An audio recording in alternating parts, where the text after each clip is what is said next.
So a few weeks ago, I made a video discussing EDP445's 80th attempt at returning to YouTube after a 3-year ban for trying to meet up with a minor for quote-unquote cupcakes. In that video, he basically said that he would use this new channel as a test run of sorts. And that's exactly what he's done, uploading everything under the sun, from sorry videos talking about his failed love life to Eagles rant videos and even a rundown of his dialysis post-treatment for his kidney failure, which actually turned out to be true. Go figure. People in the comments of my last video were saying, don't give him attention, this is what he wants. And that is probably true, because his return video has over 140,000 views at the time of me recording this. And his channel will probably be on his way to being monetized if he didn't curse so much. But the one recent video that actually made me laugh out loud was this sorry excuse for an apology about the disgusting things that he's done over the years. Before I get into this fake apology video, I do want to say that I don't condone any bullying or harassment of any nature, even if he's a bad person. You could be critical of someone and their actions without all the extra BS. What I hope is that YouTube does their due diligence when it comes to people like him actively posting on their platform with seemingly no consequences. So the title of the video in question is "Mistakes Were Made," basically implying what he did was a small infraction, which is far from the truth. I mean, the man had full explicit convos with an underage girl, even going as far as trying to meet them. Oh, and let's not forget him flexing to his audience that he was some kind of chick magnet when this was in fact the decoy.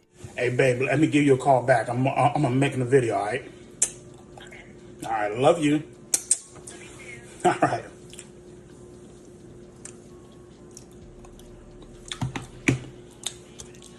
What you niggas know about that? Little nerd ass, no pussy getting motherfuckers. You know what I mean? Motherfuckers hating and shit. That's the boo thing.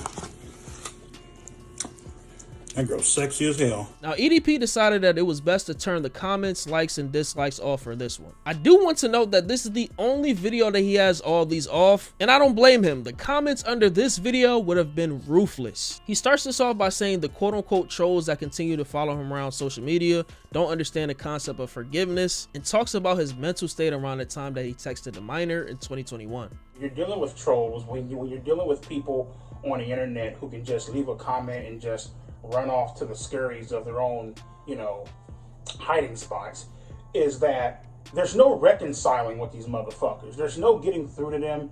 There's no, trying to get these people to understand where you were at that point in time in your life, addressing what happened a few years ago, the whole incident and stuff like that. I'll be the first person to tell you, I was in a very dark place in my life, very dark place. It's so pathetic how he tries to use his deteriorating mental health as a reason why people should even consider giving him another chance. I heard he likes football, so let me break down what his play is here. The only reason why this is even being addressed at this current moment is to appeal to the handful of dedicated fans that he has left, just so the internet can't say that he never addressed it. This is probably one of the worst apologies I've seen on YouTube, and probably worse than his last one. I'm gonna keep rolling the clips for y'all. Had the fame, had the money, had the status, I thought that I couldn't be touched and paid the price for it, Now, one thing I want you guys to understand, another thing I want you guys to understand, and of course, there's going to be those motherfuckers out there, oh, EDP, just because you were in a dark place, that doesn't justify what you did. See, that's how it is with a lot of these influencers, man. I swear to God, bro. When y'all get to a certain spot, a certain level of fame, y'all feel like nobody can touch y'all. I can just touch kids. Like, bro, I just don't understand that shit, bro. First off, don't try to put fucking words up in my mouth. We're not here for that shit. I'm here to explain to you where I was at in my headspace a few years ago. You know what I mean? I want to hear about this dark place in your head, because I just want to know, what made you just want to talk to younger girls? I mean, weren't you in a relationship with an older woman that had a kid or was a teacher or something like that? I mean, why couldn't you just stick with the same age group? You know what I mean? Why you gotta go all the way down to the minors and stuff like that? Like, I just want to know what was going on in your life. The only thing that you can do as a human being when you make a mistake to this magnitude is to take responsibility for your actions, take accountability for your actions, understand that there is an issue, right? Understand that this is not normal. you know what I mean, to have these type of behaviors, they're not normal, right? Get the necessary help, whether it's talking to a psychiatrist, talking to a therapist. You know, it could even be as simple as sitting down and talking to your family members. I'm gonna say something that's probably not unpopular, but may be unpopular. I just don't think that talking to a psychiatrist, your family, talking to anybody in general about these types of behaviors is gonna solve anything. I feel like once you have these kind of thoughts, it's just ingrained in you. It's just who you are. Like, I don't feel like these types of people can be recovered, can be, you know, rehabilitated in general. Like, I don't think that these people can be saved. You know what I'm saying? Like, it's wraps for them. Like, I feel like these types of people just need to be locked up and just sent somewhere, and, you know, they live the rest of their lives away from society. I don't think they should be able to contribute to whatever society that we have right now, whether good or bad. I don't think that these people deserve to be in normal civilization. Overall, just trying to make sure that the same mistake doesn't happen again, and you learn from your mistake. That's all you can do. Yeah, I don't think it takes getting caught to know that you shouldn't talk to an underage girl. I mean, it shouldn't be something like it's a mistake or anything like that. Like I said earlier, this is something that you just don't do. This is not a oopsie daisy, oh, I'll never do it again. Like, you know what I'm saying? It's like, it's not like when you talk to your parents, when you get in trouble, it's not going to happen again. Like, no, it just shouldn't happen. Like, this should not happen at all. And just try to improve yourself as a person. If that's not good enough for people, well, then that sounds like a fucking personal issue to me. Now, a lot of people, they like to assume, right, just because I haven't came out and made some big ass crying video, you know what I mean, making a fucking ass out of myself, all hysterical on camera and shit like that, that I show no remorse. That couldn't be any more further from the truth. You know what I mean?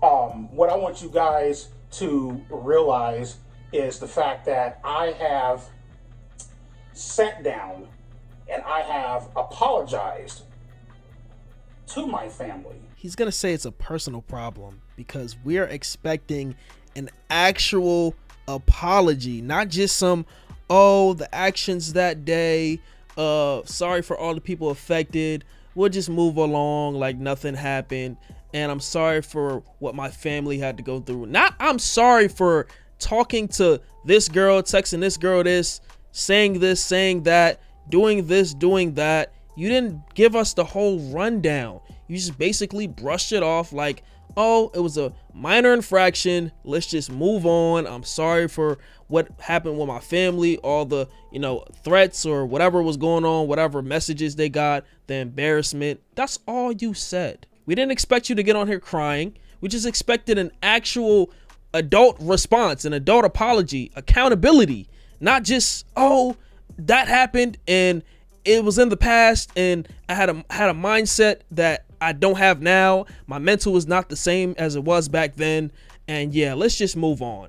No. So there are literally 13, 14, 15, 16, 17-year-olds, you know what I mean, DMing me, hitting me up on Instagram, and they'll fucking type this message and they'll be all like, oh my God, are you the real EDP? And the moment I respond with, yes, I am, what they'll do, right? And they think that they're fucking sneaky about this shit, right? Malicious intent. You feel me?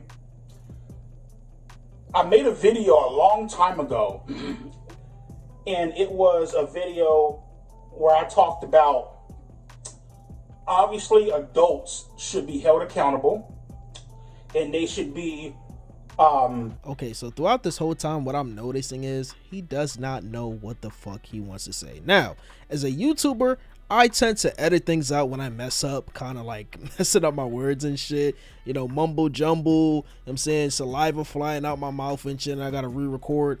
But this nigga right here does not know what the fuck he wants to say. I mean, like, I've seen apologies on YouTube, I've seen people addressing things, but this is probably the worst attempt I seen at somebody addressing the internet. Like, bro, You gotta know what you're saying before you get on here. Like, it's just simple as that, bro. You've been doing YouTube longer than me, and I do a better job of that shit. I also feel minors should get in trouble for messaging adults. You feel me? Having a very malicious intent behind their messages. You should blame the minors. We should blame the parents. We should blame this person, blame that person. Blame everyone but me. You know what I'm saying? Blame everyone but me for falling for the trap, the clear trap, falling for it as a horny motherfucker. Blame every single person but myself for my actions. I mean, EDP, this is just nothing new. I mean, we expected this. Which ultimately leads to harassment, right? Showing up at your job, tracking where you work at, showing up at your dialysis center, you know what I mean? Trying to find out, you know, what type of community that you live in, right? Storming the leasing office and shit like that. Storming HOA offices and shit like that. You know what I mean? Fucking with you out in public at the grocery store. You feel me? Throwing shit at your motherfucking window as you're at a stoplight when somebody recognizes you. Now, this is the part that I can actually agree with him when it comes to this, but to a certain extent. Now, you're EDP445. You did some fucked up shit on the internet, and people are fucking with you, harassing you, which I do not condone at all. I mean, leave the nigga alone. You know what I'm saying? Like, leave the nigga alone. Let him wallow in his despair and his fucked up life as he describes it. But one thing that you have to realize, EDP, realize that you're EDP445. You did some fucked up shit on the internet, and this is your livelihood. You can't expect everyone to have the same type of mindset. I'm not going to say sympathy for you. The same type of mindset when it comes to approaching you in public or seeing you in public, because people don't give a fuck, my nigga. They're gonna do anything they want to do, and especially when it comes to somebody like you that did what you did. I mean, people don't have no sympathy for that. You just gotta accept it. I don't give a how you try to paint the situation, how much you try to dress it up. That is a malicious act, and it's fucked up. I like how this whole time throughout this 9 minutes that I'm at, actually right here, that you failed to talk about this dark place that you were in. And you just completely derail and completely try to deter and deflect everything that you were talking about to talk about some shit that makes you seem like a victim. And that right there is exactly what the play is for him. That's literally what he does. Like, he wants people to feel sorry for him, have sympathy for him. And man, I know exactly why you turned off the comments and the likes and dislikes, because bro, this is horrible. Holy shit. You know, half-assed apology video where I had the Barack Obama voiceover. Like I mentioned before in the earlier stages of the video, there's no reconciling with these motherfuckers. You feel me? There's no winning with these niggas on fucking line. You feel me? Not even if you're trying to win. You're just trying to get them to understand where you were from a mental standpoint back up in the day. And no, that's not justifying the shit. It actually is justifying the shit. I mean, and I'm glad you actually mentioned that that apology was actually ass. Like, bro, the apology was half-ass. It was half-baked. It was bullshit. And I'm glad you actually owned up to that. That's literally the only fucking thing you owned up to. Literally the only thing that you owned up to this video. Because I knew deep down, right, no matter how fucking apologetic I was, no matter how fucking sorry I was, or whatever they're going to throw that bullshit at you. Oh, you're only making the video, and you're only crying in the video because you got caught. That is a fact. I remember when that whole sting, or not the sting operation, the expose situation where he got caught or whatever, this man was in tears. He said, "My life is over." Yo, he fell down to his knees, bro. His life was in shambles, bro. Like, he knew everything was over from that point. And that's why I said in the first video that I made, or the last video I made about EDP 3 weeks ago, or 2 weeks ago at this point, that yeah, this shit was basically the end of his career as we knew it. You feel what I'm saying? So it was facts. You need to take accountability and responsibility. You need to cam up and address your fans. The only people that I need to address are my friends and my family members that I hurt deeply by my actions. Those are the only people that I need to address and that I have addressed privately. And what did I say? He's literally going to bring up that he addressed it already. This is literally the play. This is his mindset, that since I addressed it already, I don't have to say anything else. I don't have to own up, but I do have to play victim. I do have to have a little bit of a grift going on with my little bit of supporters that I have left, to just let them know that I am still here for y'all. I'm still here to make content, and I'm just trying to move on from the situation. Can we just forgive me? Please forgive me. So one thing I do want to note from this whole video, like I said earlier, he does not know what the fuck he wants to talk about. He just says shit in front of a camera. I feel like he's been lying to himself this whole entire time, telling himself these lies. So it's just the truth for him. It's just like, I'm the victim. I am being done wrong. At first it was, oh, it was a setup, such and such and such. Now he's kind of saying that, oh, mistakes were made and I was in a dark place. Just little by little, you think he's finally gonna own up, and then he snaps right back into victim mode. Man, EDP445, bro. But let me know what you guys think about this, man. Honestly, I feel like the man should be banned from YouTube. Like, why is YouTube allowing people like this on their platform, that people have literal proof of him doing some fucked up shit? I mean, YouTube, bro, we gotta do better, man. We gotta do better. But let me know what you guys think. Like I said again, it's Fargo, and I'm out, man.